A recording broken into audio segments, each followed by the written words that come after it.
આજે સંસદમાં વંદે માતરમ પર ચર્ચા થવાની છે, વિશેષ ચર્ચા થવાની છે। વંદે માતરમ ગીતને 150 વર્ષ પૂર્ણ થવા પર ખાસ ચર્ચા થવાની છે। પ્રધાનમંત્રી નરેન્દ્ર મોદી આ ચર્ચાની શરૂઆત કરાવશે। અંદાજે 10 કલાકે લોકસભામાં આ ચર્ચા ચાલશે। વંદે માતરમ ગીતના ખંડન પર આકરી ચર્ચા થઈ શકે છે। કોંગ્રેસ ટીએમસીના સાંસદ પણ આ ચર્ચામાં ભાગ લેવાના છે। વંદે માતરમના અજાણ્યા પાસાઓ પર પણ ચર્ચા થશે। લોકસભા બાદ આવતીકાલે રાજ્યસભામાં પણ ચર્ચા થવાની છે।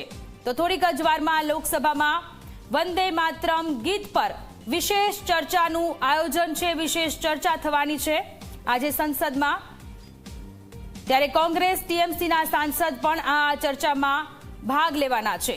લોકસભા બાદ આવતીકાલે રાજ્યસભામાં પણ આ ગીત પર ચર્ચા થવાની છે। તો અંદાજે 10 કલાક સુધી લોકસભામાં આ ચર્ચા ચાલવાની છે। વંદે માતરમ ગીતના ખંડન પર આકરી ચર્ચા આજે લોકસભામાં અંદાજે 10 કલાક સુધી આ ચર્ચાઓ ચાલી શકે છે। વિપક્ષ પણ ભાગ લેશે।